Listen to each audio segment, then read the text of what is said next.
happening on the interpersonal scale in the way people treat one another and acting like, oh, poor me. Oh, my life is so hard. I can't do anything because something bad happened to me in the past. So I can't take responsibility from here and start doing the right thing to other people and start paying it forward to myself and others. It's like that's where we start breaking this chain. And that's where we start like taking these big ideas and bringing them down to something we can tangibly deal with. We don't suck other people's energy. We don't lie to people to get them to do things. We don't tell a story of guilt in order to sell somebody what we want them to hear. We learn to speak clearly and ask questions when we need to understand where people are coming from and be able to ask for help when we need it.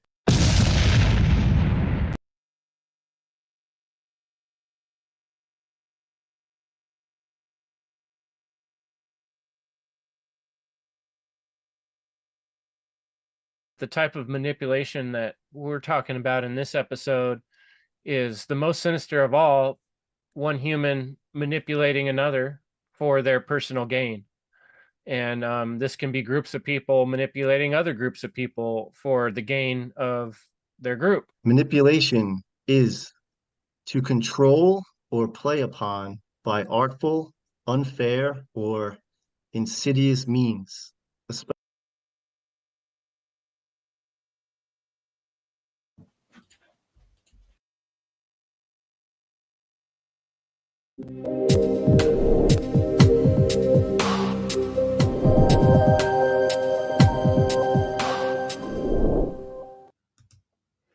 Hello, friends. Welcome to the End Evil podcast.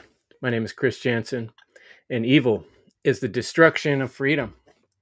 And we're living in a world where we're surrounded by all types of evil, and most of those types of evil are hardly recognized by the general public, and they kind of just go on accepting all these forms of stealing that are going around us, and a lot of them are subtle, and a lot of them are tricky and insidious, and they creep up on us, and we're born into them, and we're living in this culture of accepting a lot of evil deeds, and it's hard to see sometimes. So that's why we get together on these podcasts to discuss topics that are kind of hard to look at in the individual sometimes. And I find that when I bring in multiple minds, that I can get a more nuanced perspective on these things.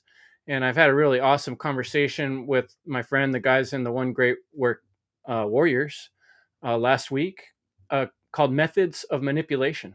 And we were talking about the many ways that all people are manipulated. And we're going to continue that conversation tonight. And we're going to have a live roundtable. And I already have some wonderful people right here in the meeting with me, and I'm going to start bringing them in. And we're going to continue the conversation from last week on the methods of manipulation. And I will put our link if you want to join. If you're out there in the audience and you want to join us today for this conversation, you can. I would love it if you could turn on your camera and turn on your mic and join us, and we can hear your point of view too. But even if you don't want to turn on your camera, we still would like to see you and hear from you. You still join us, or you can join us in the chat as well. And let me go ahead and start bringing in some guests. I got Brandon Spencer with me today. Sarah Cross is here.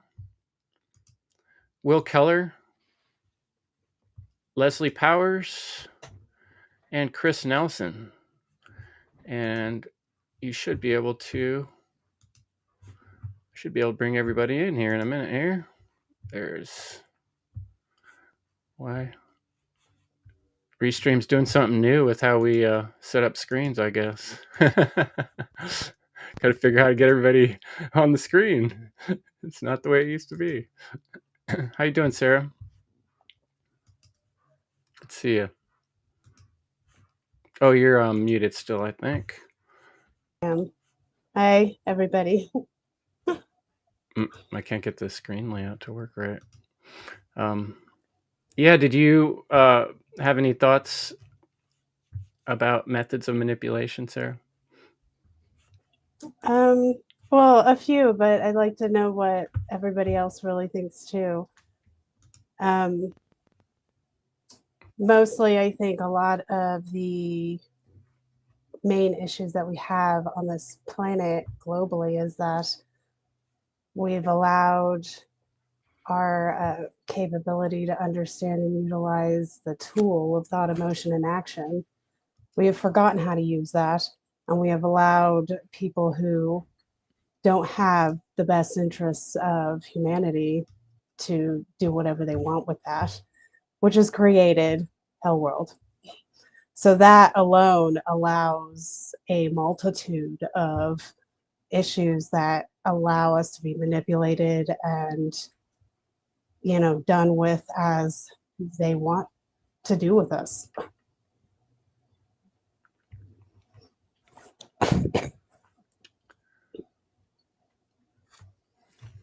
Is it a combination, I wonder, of people not recognizing the fact that they're being manipulated? I mean, I have a sense that deep down we all know, and I think that does bring about a certain amount of guilt in a lot of people, but I don't think, more personally from my point of view, the largest percent of the population has very like a small bit are they sensing, their radars are sensing the amount of manipulation that's out there. And if they were able to sort of like all of a sudden realize just how bad it is and just how many different modes of manipulation, it'd be so overwhelming. And I think that's kind of the process a lot of people go through, is getting overwhelmed and coming to realize just how many ways they have been already manipulated. It's hard to face, but yeah. It is absolutely, Chris. It is a lot to deal with, looking at it at a larger scale when it's a simple problem. But yeah. I'm going to go ahead and share. If anybody's in the chat, I'm going to go ahead and share the link if you want to join us just now. And then I'll pass it on to Brandon. And Brandon Spencer, you want to say a few words? Yes, thank That you. sounds like a funeral or something. You want to say a few words for the loss of humanity's ability to reason? Yeah, thank you to all of the wonderful individuals that are joining us. But Chris had touched upon a very important word in the original one, which was collectivism. And one of the things that we are, seeing now is these methods of collectivism still being pretty much spewed in all aspects of life. And no matter if it's getting you to try to think with your irrational emotions, or just the whole emotional mind control aspect of it, are getting you to identify because we live in a, a culture where people want to identify externally, and that's what we see a lot in this whole collectivist rhetoric. And collectivism goes under many names: communism, socialism, Fabianism. It even goes under the term democracy, Bolshevism, Hellenism, Helmaoism.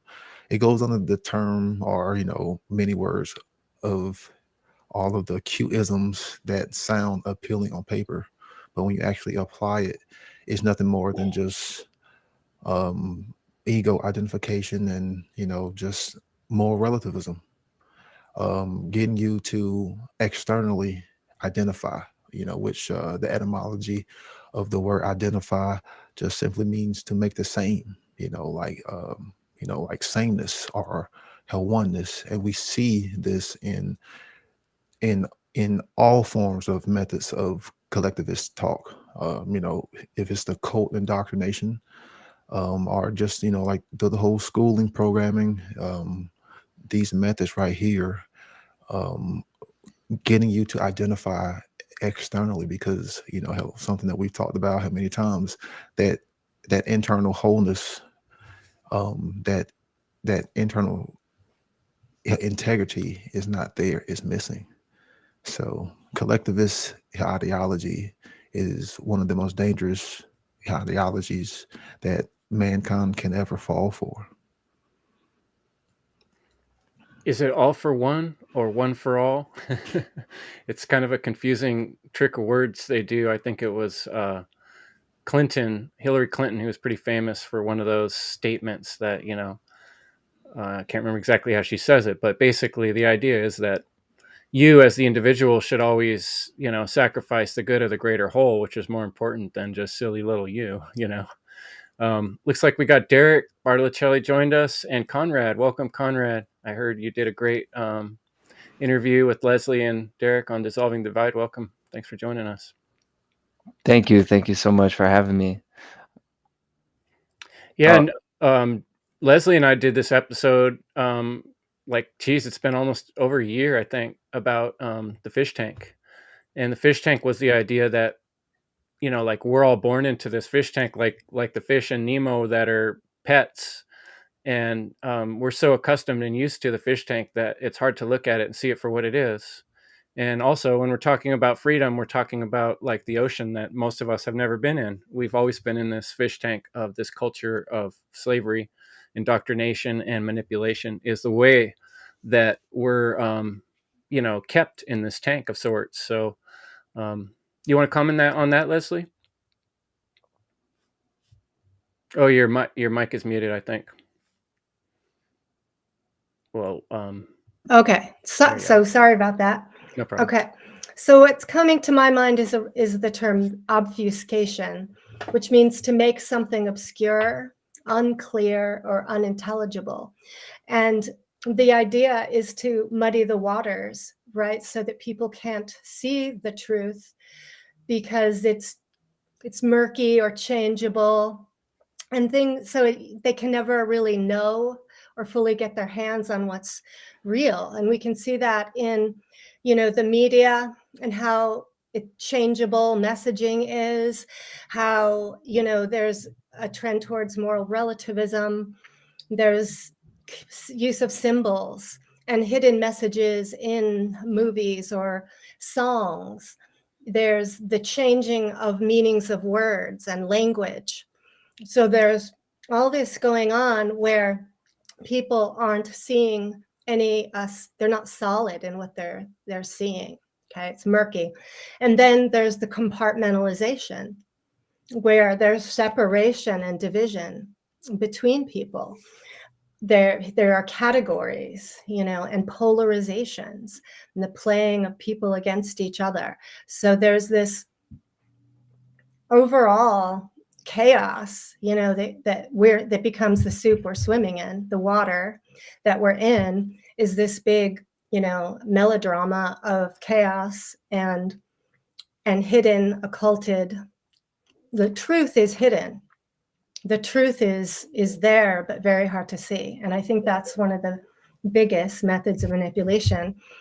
And it hides the existence of evil intentions.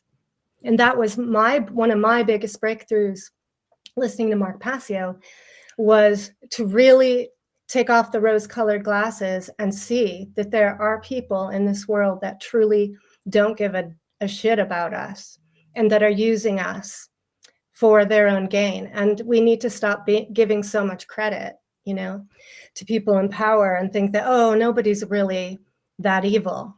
But it's true. People are that evil and have evil intentions. And I think that if people could break through that wall of the fish tank, we would make some ground. My thoughts. Make some ground in the fish tank. That's a funny allegorical thought there. Like SpongeBob. Will, why don't we pass it to you next? And feel free, anybody just jump in, when the time's right. Right on. Yeah, thanks for having me, Chris. A lot of great points already. I'm going to touch on, for a method of manipulation, is the inversion principle.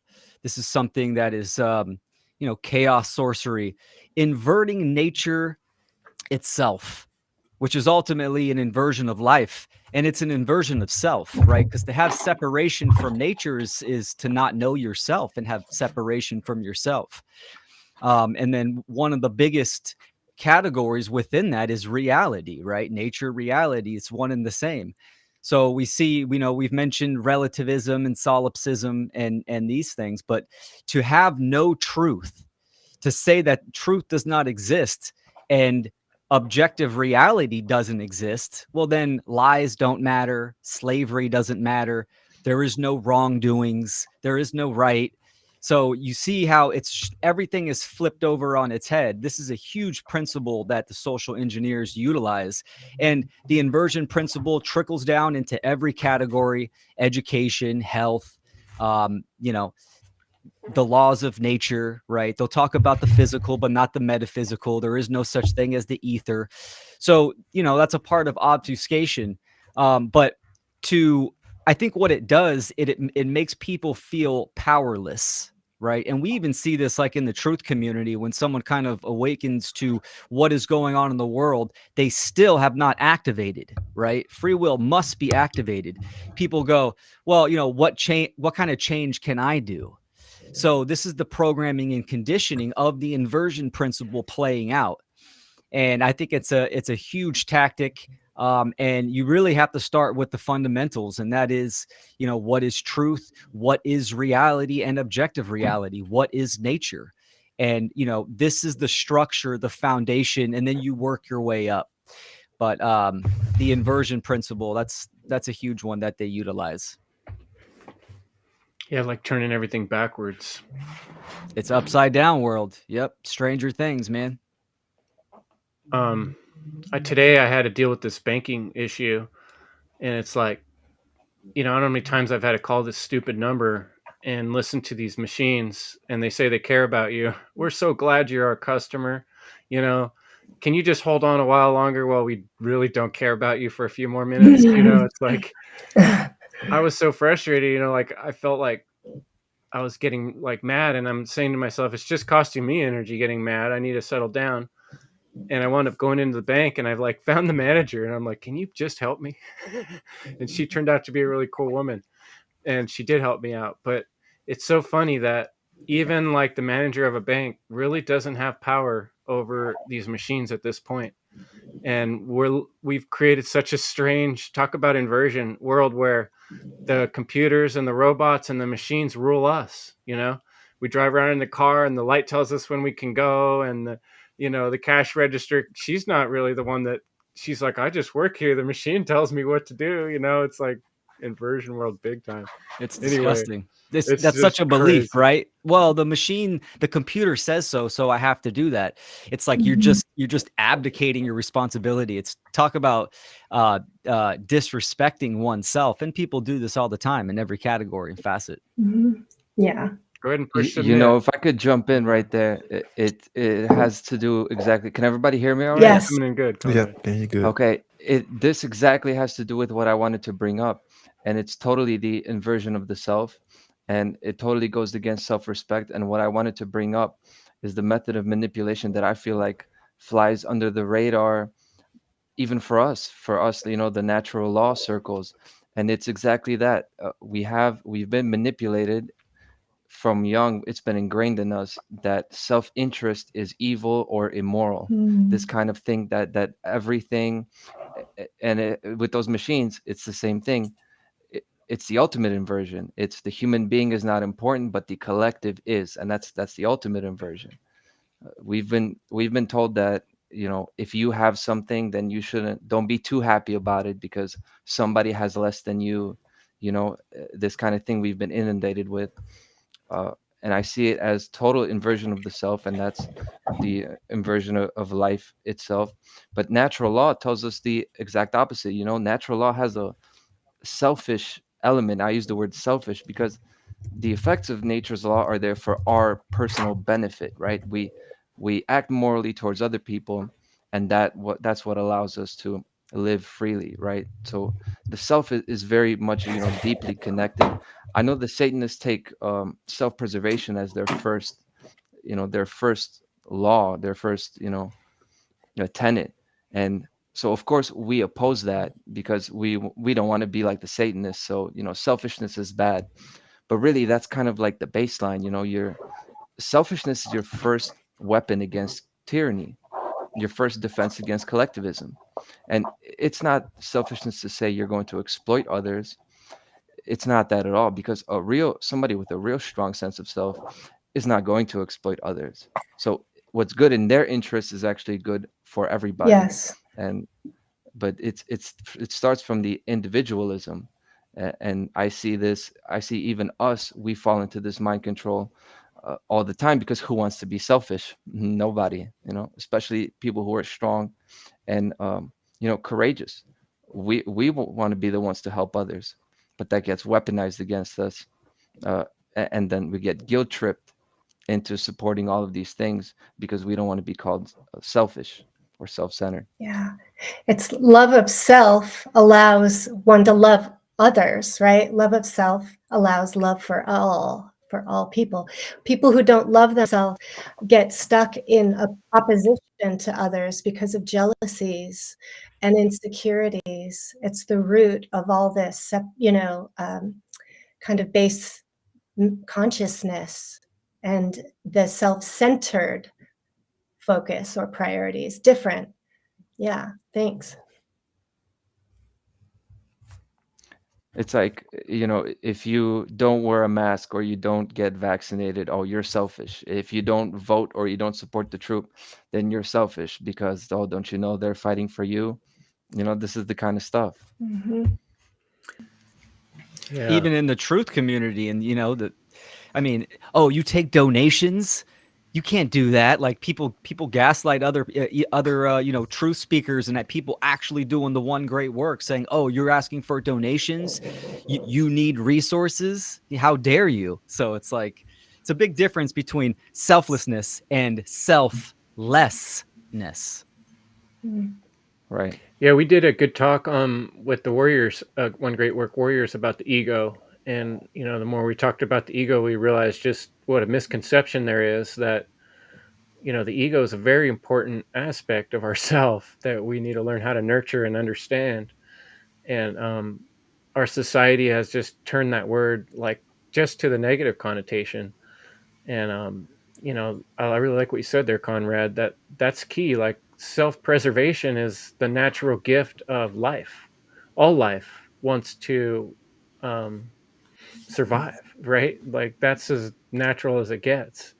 And in a lot of ways, our modern devices and our modern ways of living are tricking us out of that natural state of learning how to defend yourself. Even, like, we're creating thousands and thousands of weaklings that they could not defend themselves in any way. Like, I'm not happy about, I could be a lot better, if I'd spend more of my life um working hard and exercising and being strong. Like, I could be even stronger and better than I am now, but our culture does not cherish that. It doesn't really put that as a main thing. Like, right now, when you are in school, the main thing is like, you got to be an engineer or a doctor. They're training people to be like super ultra technical, like computer. And I'm not saying you shouldn't learn those things either, but man, it is the real world out there still. And we do have to, if we are going to be self-responsible, we do have to be able to protect our own body. And like, I mean, I don't know. That's something that comes to my mind. I haven't heard anything from you yet. Chris, what do you got? You got anything on your mind? Yeah, I've been writing some notes. I'll go in reverse order of what people brought up. So the last one on self-preservation. Yeah, it's a natural component to survive, but the point of the Satanism, as Passio puts it out, is self-preservation as the highest law, and that means that you're putting yourself above moral law, above natural law, above the reality and the truth. So you disregard that, and you always put yourself or those you care about above what's moral, and that's the bad point about it. And for people who don't understand, as Conrad put it, selfishness isn't a bad thing. They could check out Ayn Rand and objectivism, because that's one of her central tenets. And what's I think, Chris, you mentioned it too, what's good for you is ultimately what's good for everyone else. So in that sense, selfishness is not something bad. And then there's the negative side where you're just imbalanced, where it's just about yourself and your family, and it's not self plus others, self plus the all. or you get towards expanding your identification more with other people beyond yourself and your family. You identify and care and have more compassion at a wider circle that encompasses a wider circle, and then you can have more of that the agape care for all, and a moral path that aligns with that, the all of everybody, and not just that close circle that you only care what happens to them, yourself and your family or your friends. And yeah, this back to what Will was saying about the inversion. What came to my mind was that saying for the devil's greatest trick is convincing the world it didn't exist. Not a literal devil, but the devil is just you chop off the D and it's evil. So it's like a personification, anthropomorphization, externalization, reification of qualities that can inhabit our consciousness. And evil is sold under the guise of good. Evil hides behind the veil of good, and I've written about that in some of my work. And evil convinces others it doesn't exist. That's what the devil quote is that saying is essentially saying that the way evil perpetuates itself, it's not by saying, here, I'm evil and I'm looking for people to do evil. Do you want to join me in my quest for evil? And we'll just kill. Well, you might be safe, but we're going to kill everybody else, and then we're going to dominate everything and reduce the population or whatever. No, they sell it to people under like, we're going to help save the planet. We're going to ensure everyone is taken care of, and it's more control, more authority, and that's one way they sell this whole agenda. And one of the last points was. I think it was Chris mentioned the Three Musketeers, all for one and one for all.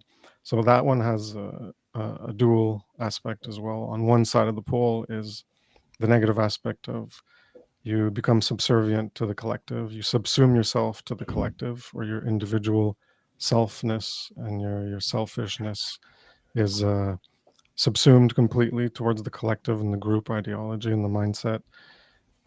But the positive side to that is, as I've talked about in my presentation on true freedom, is that's what it actually takes to get true freedom, is where each person owns their personal responsibility for their self-defense.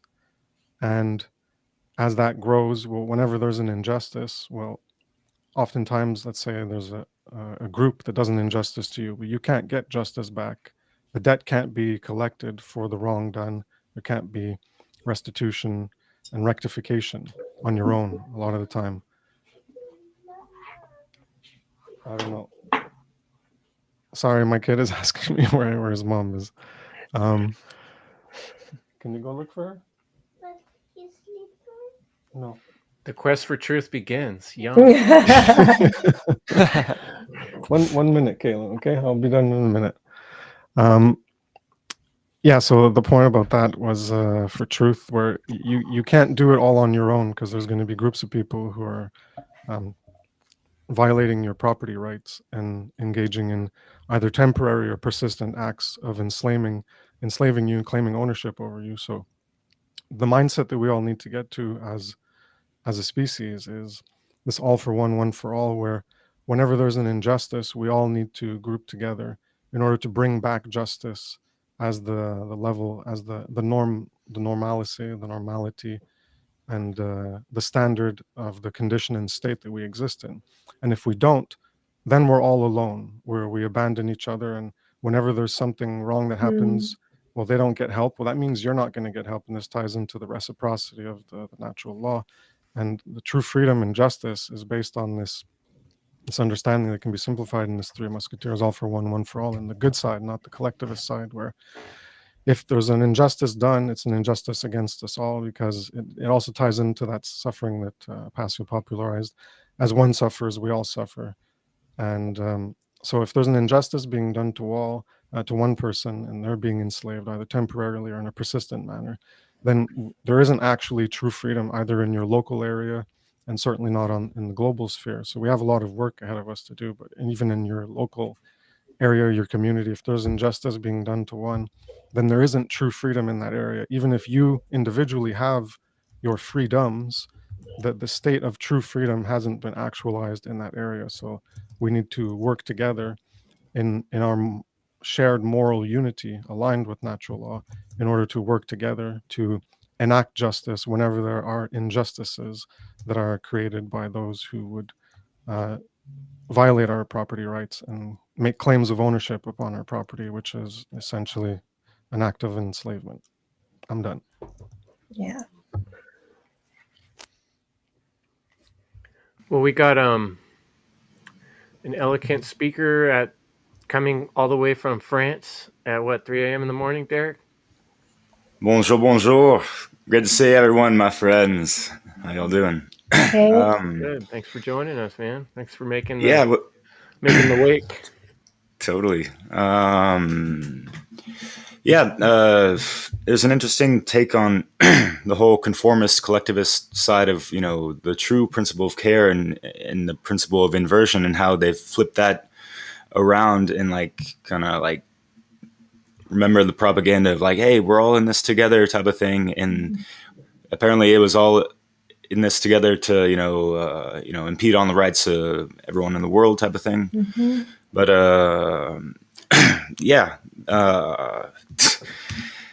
the methods of manipulation, it's been doing more than just sweeping the nation, but, going into just the infrastructure and how things have been built around certain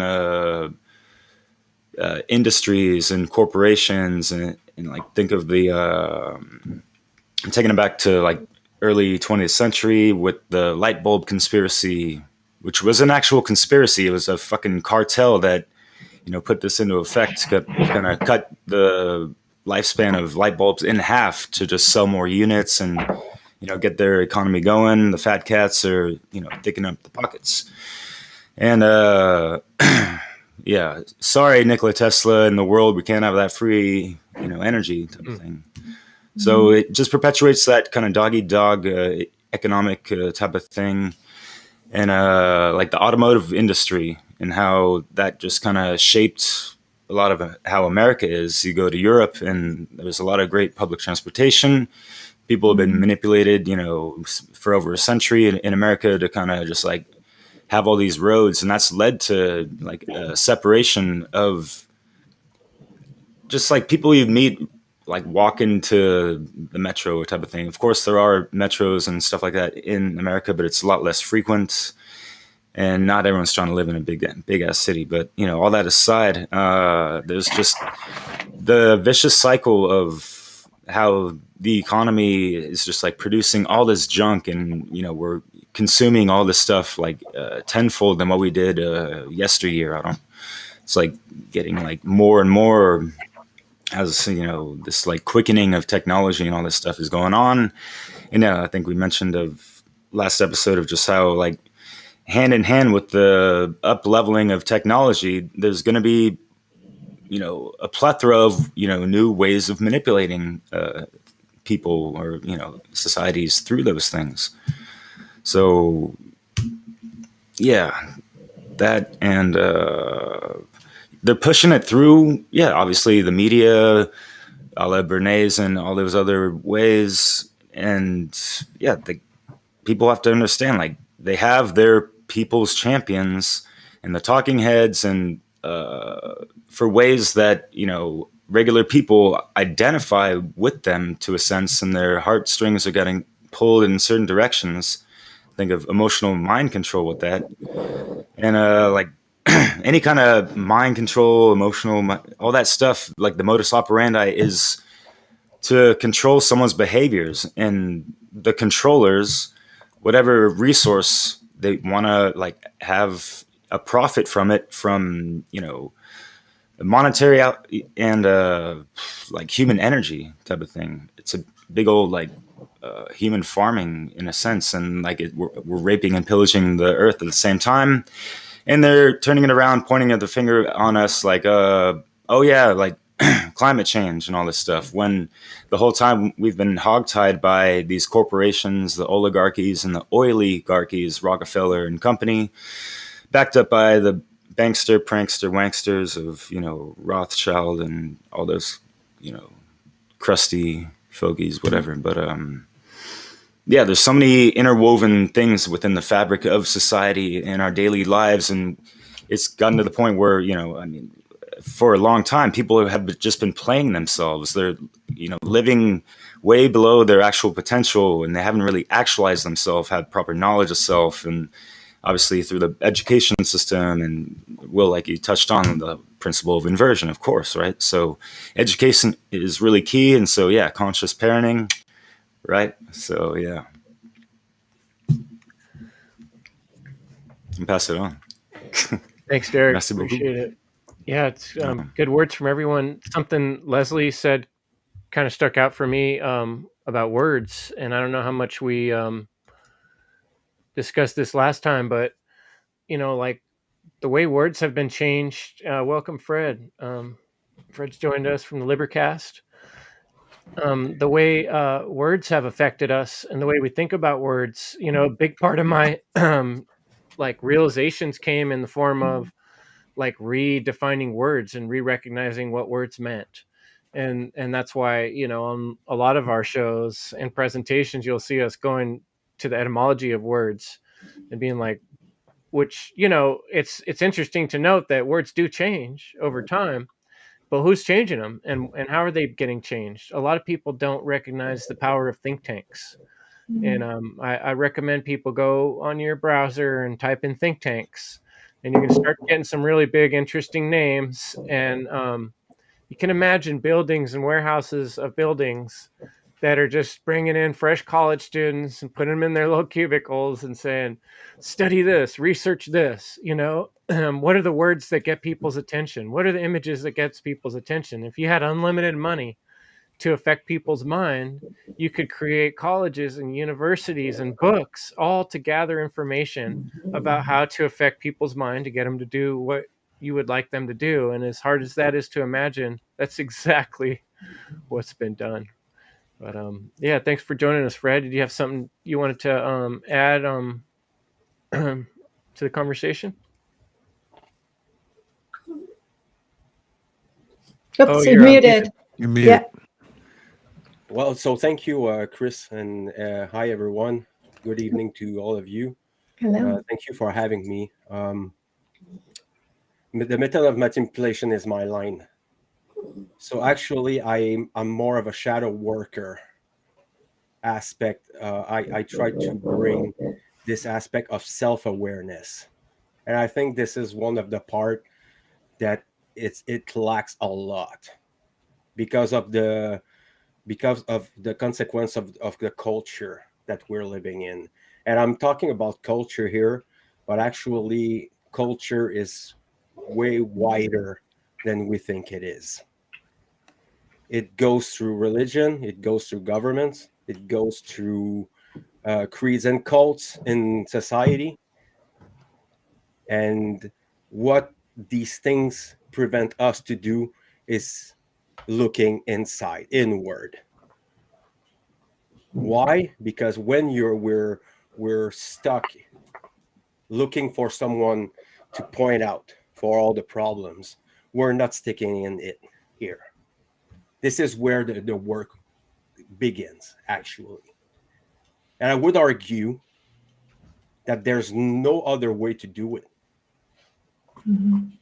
Self-awareness is like the first step to recovery in every aspect: psychological, emotional, and spiritual. What point? And I'm not talking about all flaws. I'm talking about everything: the good thing and the bad thing, the flaws that you have, everybody have. And what makes it insidious is because it's ingrained into our genetic behaviors, because we were raised this way. It's only that. And the solution is very simple. If the problem resides in the mind, the solution will be in the mind, in the mental realm. There's no way that you're going to have different goals, different issues with doing the same thing that leads to the problem. You cannot just take this mask out when you're in your home and put it back when you're with other people. There's a thick validation hungry behavior. I don't know if I express myself well, but what it means is we're trying instinctively to get the validation from the others.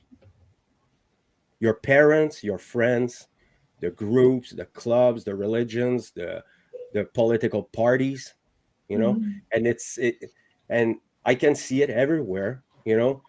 Even we all have biases.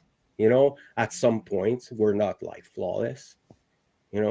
So there's a balance, a delicate balance between the two, and I think the root of what we need is self-communication. Are you able to deal with these shadows that you always have them? Even if you do the shadow work, you still have them. It's not the solution is not to put them into a drawer, and put them away. It's to deal with it. It's simple, but it's not really simple for a lot of people, even for me.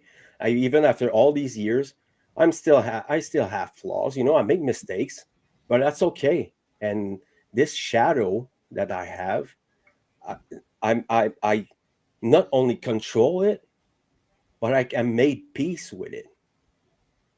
Yeah, I don't think that there's nowhere in our school or early part of our life, unless I got lucky that I had a father who asked me these questions. He actually had me write down these questions. Who are you?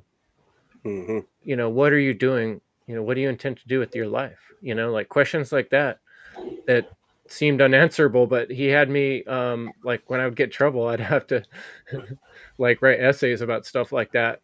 But like, why do we waste kids' time in school with all this other crap, but we avoid the most important questions of all? Like that should be the beginning, is to understand how self works.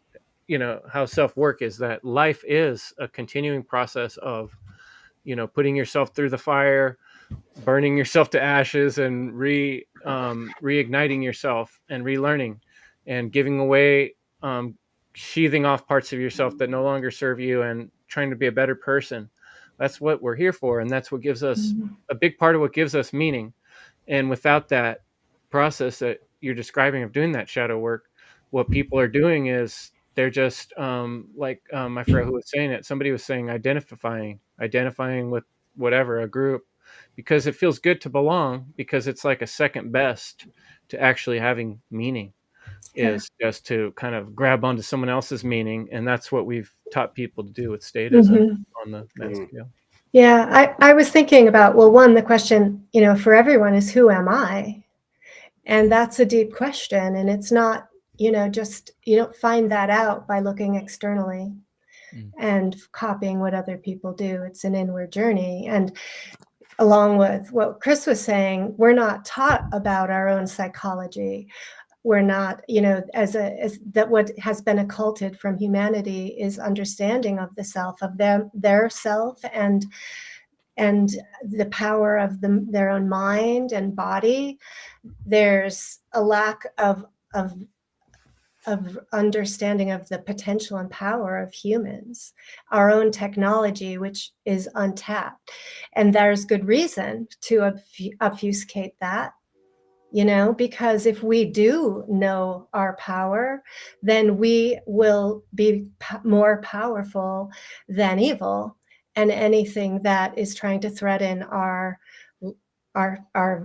lives, and because if we know our power and we join together appreciating each other, we're not going to stand to be devalued or hurt. So it's really very deep, and it's also the obfuscation of the powers of nature and how we can synergize with nature to create real harmony. You know, we can harmonize with nature and really have, I really can feel like this potential for greatness of life itself and harmony for all, you know, if we can all align on the principles. Absolutely, Leslie. I love this part specifically, and Fred, I'm so happy you brought it up. The shadow work part, and you mentioned recovery too. I'm a former addict. I've recovered from a lot of stuff. This is exactly the thing. And Chris, you mentioned it too. It's about the self work. I kind of focus on this specifically, like my own personal take on it. I have these videos called the Warrior Path. You know, it's really this journey of self mastery. Uh, and the big method of manipulation is that there is no heroic journey needed, that man doesn't need to be a hero. This is the main method of manipulation. On the one hand, they tell us, oh, you're selfish, you're bad, but nobody tells you, hey, you have to change. And there's a whole path, there's a whole initiation, there's a whole thing. This is what I've done. I mean, Mark talks about this too, you know, the shadow work, breaking yourself down and working from the ground up, and to get to a point where you look yourself in the mirror and you're happy, not that the journey's over, but you're happy that, hey, you're in this now, you're in this war. I mean, that this is the whole thing we're doing, right? And it's obviously men and women too, men, women, and children, but I focus on the men, you know, like the hero's journey, the true man in here. Like it's a beautiful universe here, and there's a whole lot of work to do. It's just nobody seems to think, or most people seem to think, there's no work to be done, and that there's no reason to aspire to be a great man. Mm-hmm. You know, the first exposure of manipulation that every human experiences is obviously in the family dynamic. Every experience, the first structure is the family dynamic, right? So it's like, what are you being exposed to? I mean, even genetic manipulation and modification starts within the family. So my building off of what Fred and Conrad said about self-awareness is that people don't think deeply, not only deeply, clearly as well. And I think this also stems from the family structure, where parents don't ask their kids stimulating questions, deep questions, philosophical questions. So they're not philosophically minded. You have to have philosophy, right? There's two ways to create change. They go together, philosophy and technology. Philosophy is internal, that internal dialogue of asking big questions about oneself or reality and nature. And then technology, which is the external solution. So if someone's not taking that first step, having that first seed of philosophical thought, asking oneself, why do I do the things that I do? Why do I believe this? What makes this tick, etc., etc.? Then you're never going to get to a place, not never, it will be very difficult to get to a place of self-realization. And usually it takes a great deal of suffering, bottoming out, right? Till finally it's like, oh, well, shit, maybe I need to look at myself and analyze what's going on, right? That correlative thinking isn't there. And again, bringing it back to parenting and the family structure, parents can stimulate this at a young age, because guess what? Children are already there. It just needs to be sparked, right? Children are always asking why and thinking deep. Why is the sky blue? Why this? Why that? It's just silenced in the family. It's not promoted and propagated. So it just, the light dims out, and you know, the calcification sets in. That's so big, Will. I was just doing some writing on that, something I'm working on, and it's all about why. I could guarantee you right now that, 99.9% of YouTube videos, news stations, any kind of media you're going to bring up right now, it's all about what happened, when it happened, where it happened. They're all what type questions, but no one's asking why. That's so rare. And that's what all our, one great work is all about. Why? And that's the question that we need to be stimulating in ourselves and in others. Go ahead, Sarah. Sorry, Chris. No, go. Oh, that's the most important. That's the most important question to ask is why, and then like the what, how, when, and all that. I think should come immediately after. But why is the most important question. And what you were saying, Will, about questions being kind of well in our modern fractured world, it's been considered this like bad thing to do is to ask questions when you are not sure of something. And this has somehow been turned into like a sin almost into like general society. You go and you ask your parent, your boss, your educator, your steward, or whatever it is, a question, and all of a sudden you are taking up too much space or time or energy or like, or you're stupid because you're asking a question that may seem obvious to everybody else. But like what you guys were all saying, like it does start with care, and you have to have care for yourself, enough care for yourself to have that, like, I mean, just self-respect, self-dignity, all that, to be able to create, like, put that out in the world and create that in your environment. And I think I'm a lot like Fred in the way what he was saying. He called it bringing self-awareness to others is, you know, I think I do more that kind of stuff, you know, through like, you know, just the knitting class that I do. So it's just like sitting people down and giving them that subtle understanding that develops in them that I've noticed in people, that like they have worth, or they have value, they are supposed to be here.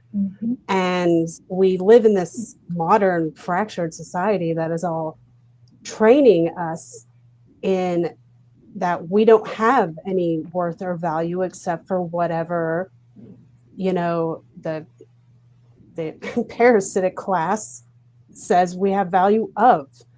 And this is the majority of people. And I'm finding that because people are not seeing their own worth and caring about who they are, what they are, why they are, you know, and just their general worth, because they have an inherent worth.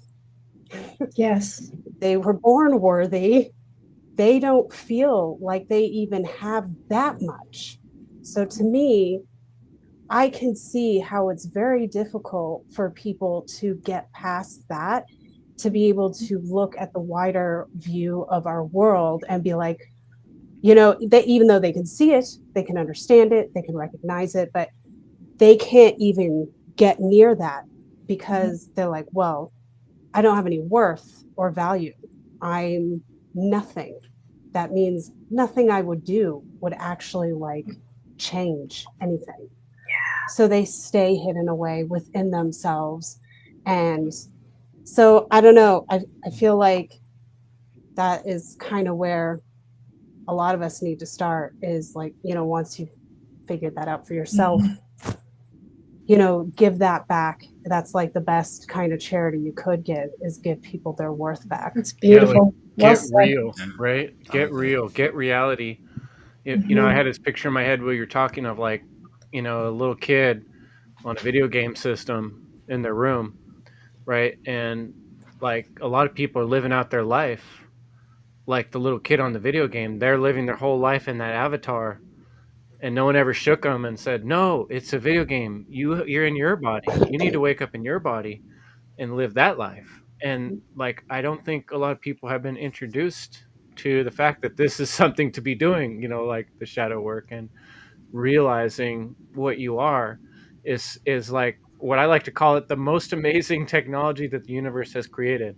We're like human 7.0, or, you know, 2024.0, whatever you want to call it. We're the newest version of humans. You know what I mean? It's a pretty amazing gift in terms of when you look around you on the planet or the universe, like, you know, even the giant mountain can't cut the tree down. You know what I mean? it's like we have this incredible power to change and also affect other people's mind. Talk about manipulation. And everything right up to that point when you steal is good. You can sell, you can persuade, you can, there's all different ways to teach and affect. That's what's so important to have children and all. But like what we're trying to do now is we're trying to sell an idea, we're trying to affect other people's mind. We're trying to and the more authentic, the more you're coming from a place of reality and saying, here I am, like being honest, I'm Chris Jansen, like this is what I do. This is, like the more we can come straight across, I think the better chance we have of relaying that message. But, do people have ears to hear? That remains to be heard. I want to add that this is a spiritual process, right? This is a spiritual work. All that we're talking about is what true spirit is about. Our spirit within us and around us, right? This life itself and the valuing of that. And I love what Sarah was saying about the value. And I agree wholeheartedly. And all the people that I talk to in my work, it comes down to this sense of a person devaluing themselves and not feeling worthy, right? And that is, if people can't get past that, you're right. They're not going to have this sustenance, the power to stand up to what's happening in the world. But they're unconscious to it, right? Because it's all about how you feel. Let me tell you how you need to address me. Let me tell you my truth. It's all this stuff. So there's this acceptance of just being mediocrity and not stepping onto the path of the seeker and taking that journey, which ultimately that stems from one of the biggest methods of manipulation, and that's the primal fears, right? The primal fear of death, of failing and learning from that lesson, et cetera, et cetera. So people just accept me for who I am and how I act, and et cetera, et cetera. So yeah, add that in there. Yeah. Hey, Brendan Spencer, I know you got some ideas. Cracking, man. I'm thinking to myself because Will's like literally bringing up topics that we're going to talk about in future shows, and I'm just like, oh man, like I Will's saw that killing steam it. coming out of your ears right there. Yeah, but the primal fears. That's what how I had talked about in the original one, and how they manipulate that. They always take like our baseline, like animalistic instincts, and then they manipulate us because we don't quite know that we are fearful of certain things, like predators, darkness, abandonment, and chaos. And I always say that those four fall under the umbrella of death, because you'll never really do have the right thing. You'll never really will start to do the shadow work. You'll never really start to be a teacher of natural law. You never really start to use your true voice if deep down you fear being kicked out of the group, being kicked out of the family gathering, being ostracized. Because at the end of the day, you have to give up that fear of death, because to walk that path of truth. And how we're all talking about the path of the individual, because that's pretty much what we are pretty much talking about. The most powerful thing in any society is the individual, and once we start to lose sight of that, then we start to pretty much tap into those primal fears. And once we fall into those primal fears, then that's just certain forms of manipulation and our energy that can be, used against us. And how, like I said earlier, true education is the key. That's the only way we're going to get out of the situation. So we have to educate ourselves on these methods, then start to use these same methods, and incorporating them so we can become powerful. How once we've done our own work, start using these methods to influence, to try to inspire, how using these technologies to try to put the word out, sort of like, how we are doing. So yeah, the primal fears. Yeah, Great like point, if Will. Derek, you're up. Go ahead. Oh yeah, thanks. Yeah, before we stray away too long, I wanted to touch back up on that 3-letter word, because it reminded me of a few instances, and it was kind of infuriating at times. And it kind of made me realize, hey, Derek, you got some self-worth to be confronting certain, like, I'm sure this happened to you guys, right? In any kind of work environment, someone that has a more superior position than you, telling you to do this or that and this and that. And you're kind of sometimes like, you don't understand, and you ask why. Have you ever been told, like, hey, you don't need to know why, just do it, type of thing? Yeah. That shit pissed me off so fucking much. And I'm like, this guy's trying to hide something from me. That's manipulation right there. Mhm. And you could play that out in like so many different instances throughout society and all that. And going back to self-worth and going back to what I was talking about with the whole, just how planned obsolescence, it's at almost an all-time high. I mean, I don't know if you guys have noticed, but like things are made so cheaply now. They're breaking down hella quick, even like appliances and shit like that. And it kind of like plays on the subconscious. And even think about like housing and architecture to a degree where if there's not like that beauty and quality to it, that is like a reflection on people, and they might have less of a feeling of self-worth in a sense. And it's like you wonder why people want to get into the rat race, Chris, with your trap within a trap and all that stuff. We mentioned that a little bit, but to go out, get the money, and then to spend it on like super expensive stuff, because that's like a sign of, wow, you got quality stuff or whatever, even though a lot of corporate bullshit is just made in China and sold for a high price because they got the people's champions parading with their shit on, and they got endorsements or whatever the fuck. So it's just all these self-perpetuating cycles that they just have to throw some new stuff in there, and it just people catch onto it and fucking run with it. It's unfortunate, but bringing up methods of this manipulation. Yeah. So Good examples. Chris, what's up with the situation? Yeah, it's going to be manipulation pretty soon here with the technology the way it's going. They're going to manipulate you right in your forehead when you're born before you get a chance to do anything about it. A lot of it's stuff like that comes in subtle, little by little. It's been slipped in here and there. But I would really wanted to jump off something that Brandon was saying that made me think about, like you get blown by the wind if you're not truly anchored to the ground, right? And so if someone doesn't have that real sense of themselves, if they haven't asked the why questions like Fred had talked about, doing the self work, really thinking about who you are, why are you here, what's the point of the actions you're doing and taking, if you haven't gone through that thought process, what most people likely have done is sort of just glommed on to another belief system of somebody else, or they kind of like need that ego identification, so they joined a belief system or a group, or stories that have been told for generations, what their parents have been telling them. And if you just do that, as soon as something comes along that's bright and shiny, you're really susceptible to fall for tricks. Talk about traps within traps, Derek, right? The trap, you don't fall for the trap so easily if you're firmly on your own foundation. And the methods of manipulation in our society are, we have an expectation that somebody else is going to take care of our health, that we're going to farm out our security, and the cops are going to take that for us. We're going to have these military that are going to protect our borders. And by farming all these things out, we lose that base, that foundation, that responsibility, that knowledge of what we are and how strong we are and what we can take and what we can do as a group or as a tribe or as an individual, because we farmed it out all over the place. And so the more you do that over time, and we don't have any of those connections, then people are just kind of like blown around by all these silly ideas and stories because they don't have any root, any solid footing.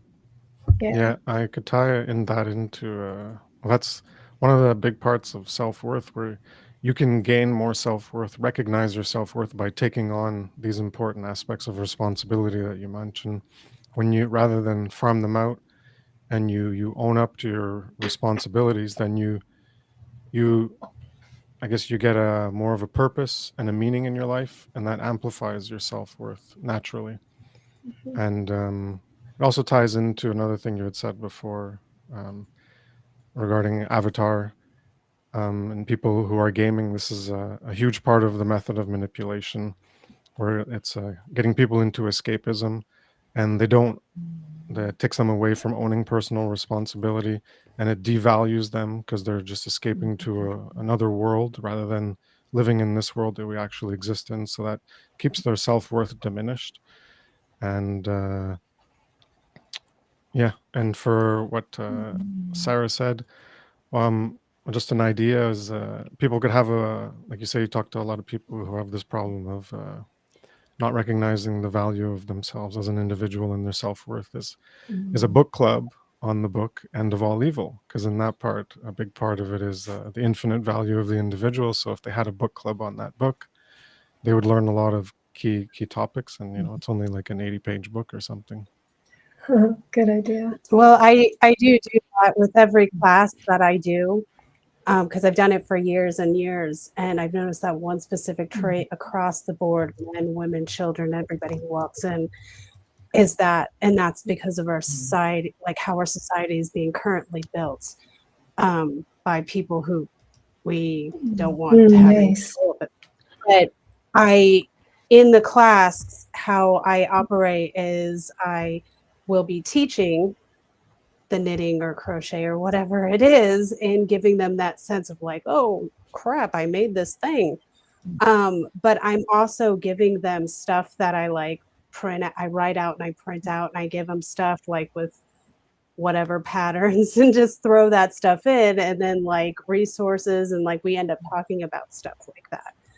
So it comes in, and then they're just like, oh, I find out that they actually looked into whatever that was we were talking about.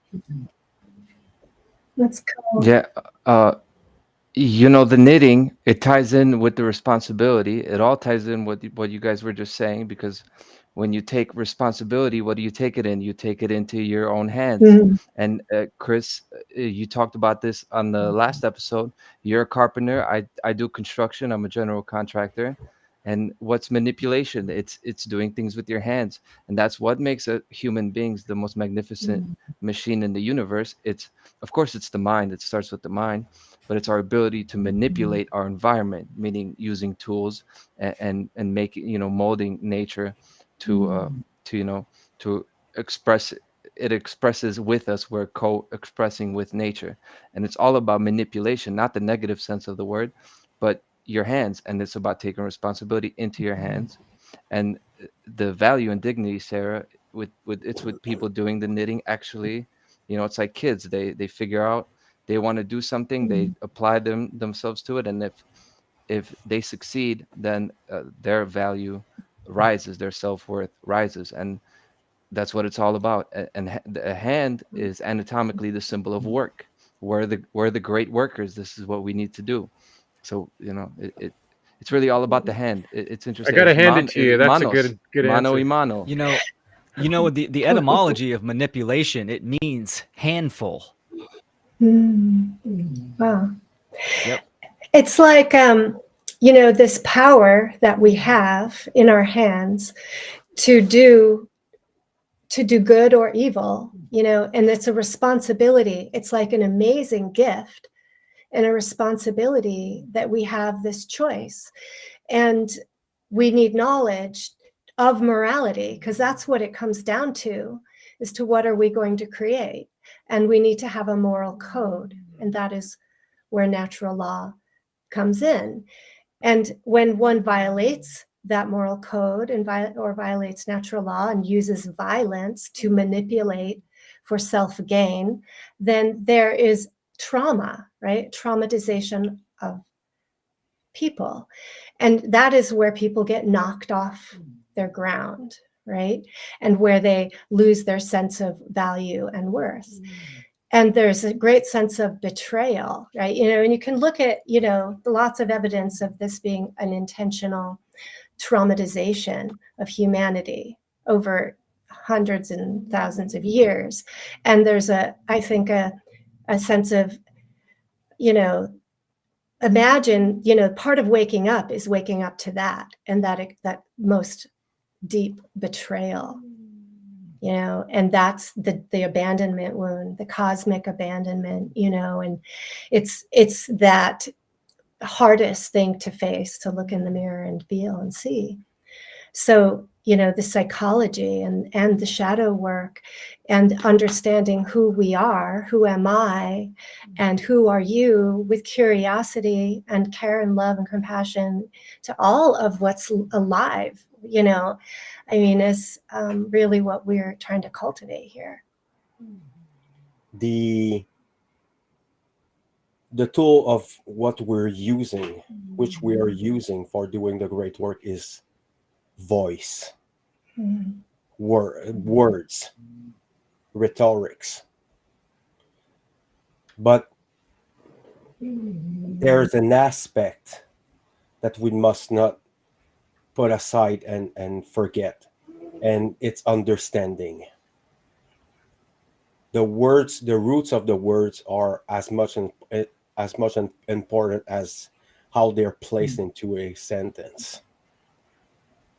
And it's very powerful, and it's a great responsibility to express this work in a manner that it is vulgarized and appealing for much people, because the attention span of people is 5 minutes.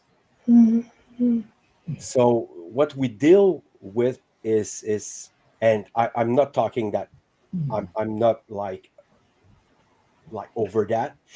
I can have a attention span from time to time. When you have children, you know, when you raise your children, your attention is going all there, because they need you, they need your hands, they need your voice, they need your self-confidence, they need your self-respect. And I think this relation that we have with our children is not that different with people, other people around us, our relative and our friends. And what I tend to bring back a lot is empathy. We lack empathy into society. And I think this is where we have to put our energy in. Yeah, Because natural law is showing us these things. It's showing us the way to acquire this self-empathy, this self-respect, this self-worth that you were talking earlier. And I enjoy your conversation very much, because we have to talk about these things and repeat it as much as we can for the people to understand it. It's not easy. We have to repeat a lot. You know, when I'm doing my podcast in French, you know, the field is empty. I only have Chris on my side. I don't know anybody else who's doing the work. So the work is huge, and the mountain, it's not easy to climb, because you're gonna get knocked back again and again and again, because this is what life is all about. Life is a game. Are you able to do you want to get played, or you want to play the game? This is where we have to take our stand as humans. And it's this realization there, I think it's worth everything. It's worth a 1,000 words, 1,000 feelings and emotions. Humans have the power of creation.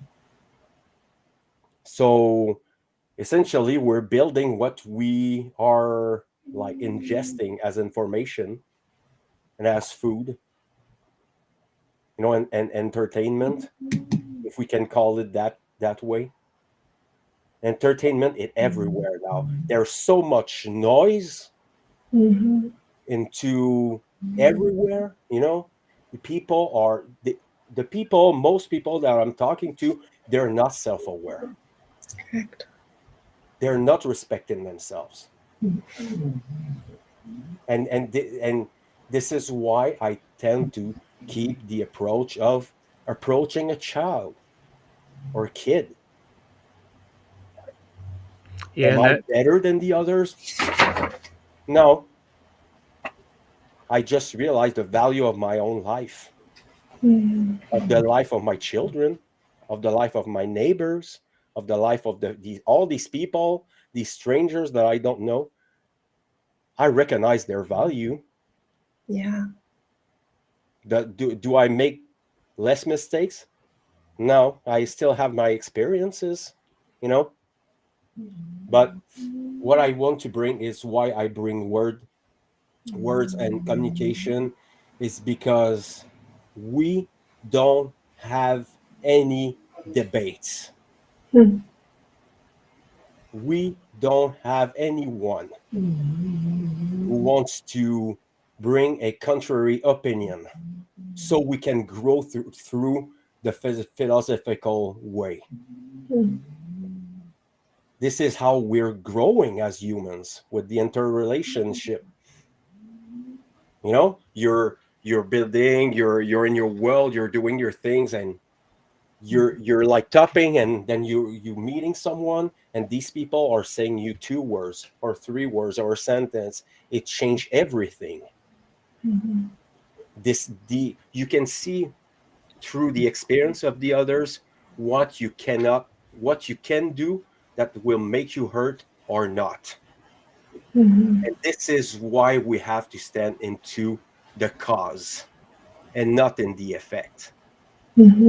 We are learning from our mistakes, sure, but we're growing up from the mistakes from the others. And people forgot that. Our children will could say that children will observe you, and they will repeat the patterns of your behaviors. So they will mirror you in your behavior, in their behaviors. And people in this relation, you're going to work, you're going to your family, people will reflect you what you are. It's Yeah. not different, it's not different from the children. We are all one. We're all in this correspondence principle. Yeah. There's no separation there. Whether you think you're better or you're more smarter, it doesn't matter. You're gonna stumble upon someone who's gonna get way smarter than you and way more cunning than you. We have to be truthful about ourselves, our behaviors, our words, and take responsibility for all of them. It's yeah, simple. there's no destination point. It's not like, oh, you get enlightened and Yeah. oh, I reach enlightenment, I'm there. Nope, that's not how it Mm. works. Like the most wise of all of us would be the one who Yep. would admit that I still have a lot more to learn, and there's going to be more layers of this onion to unwrap. And I really like that you brought up the fact, Fred, that the mountain of overwhelm. I think Leslie's Powers work a lot at Live Thrive, and her presentations have talked a lot about the trauma. People are all, because of all these methods of manipulation, people are all traumatized in a lot of ways, all of us included, that make it hard to interact with other human beings and see that realness that you're talking about with interconnectedness. Fred, thanks for that. That was beautiful things you had to say. And to kind of close things up here, I wanted to read the quote that Sarah brought up from my favorite book, The End of All Evil by Jeremy Locke. The value of man, and this includes women. He used the word man to mean both. Don't take it the wrong way, folks. The value of humans. To understand freedom is to understand the value of a person. Everything that evil wants is to disguise and destroy your value. All authority is created by evil men to disguise your worth, evil women too. To understand your own worth is to understand the nature of liberty. So, really, what we're talking about, with all that is reevaluating, re-understanding your worth and your value. And if we do that and we understand that everybody else has that value and how immense it is, we're going to respect life in a different way, and we're going to fight for the value of those choices that life gets to make in a different way. So that's where I'm going to conclude. If anybody else had something they were still itching to say, the floor is still open, and we'll kind of close up after that. I will just say that I think you guys are beautiful people, and I'm so happy to have spent my Thursday night or Friday morning in France, but spent it here with you guys. So thanks for having me. Thanks so much, Conrad, for joining us. It's good to have your face here and your wonderful voice and thoughts. Thank you. Yeah, it's a power team here. Love it. It's been really fun.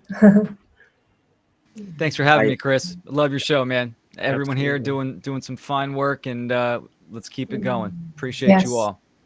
Yes. Yeah. Thanks for having me, Chris. I had one little box that I wanted to take off, and you kind of scratched it already, Chris. And I don't know if you guys are familiar with the Alice in Wonderland programming, something like that, where, yeah, it's like the narrative keeps shifting a little bit. You're not anchored, and you're kind of like, blowing in the wind of, this week something changes and they might contradict themselves, or they might get, exposed to something. So they have to go back on their word and all this stuff. And your average television watcher looks at all this stuff and they're just like, I don't know what to believe anymore. But it's like this, the cognitive dissonance with the Stockholm syndrome, where they just keep going back because that's kind of like all they know. And things are so like digitally kind of like walled off as far as like Google searches now, to a good degree, or even like DuckDuckGo and all that. So yeah, there's that to consider. Not to end it on a sour note, I love everyone's solutions and all that stuff. I think it was a cool turnaround from, it's not all just like doom and gloom learning about this stuff anyways. It's more to be empowered so we can kind of navigate this better and not be played, and play ourselves and play our brothers and sisters at the same time. All that shit. Being more aligned to natural law, Yeah. So I want to personally thank all of you for your work. And you too, Fred. For me, it's you're all inspiring through your work. And for the people listening right now, share this shit up. It needs to go out. These kind of conversations are rare. So put this stuff up, And for the people who are still sitting on their ass doing nothing, this is now. The time is now to do something about it, and not waiting for it to happen by itself. It's not going to happen. So keep up the great work, guys. Your conversation are always awesome. I did really like the one about compromise. This one was very good. Thank you, Fred. Yeah, this stuff is awesome, and thank you to all of you people. Well, we plan on keeping it coming, and there'll be more roundtables to come. And I'm really glad that, I said to Brandon before, we started this, that I'm really lucky and blessed to have 9 or 10 or 12 people I can invite of this caliber, that have, really insightful things to say. And I really appreciate knowing you guys, and we're going to keep it going. And with that, I'll say good night, and we'll come back next week. And have a great week, guys. Thanks. Good night, everybody. Thanks, Chris. Thanks, It's Chris. fun. Bye. I feel like the Brady Bunch. Peace out. Oh my God. I got the perfect video, since what Fred was saying. My little "It's Up to You" video. I'll put that on, and we'll close out with that. Good night, guys. It's the game. It's the game show. Oh my gosh.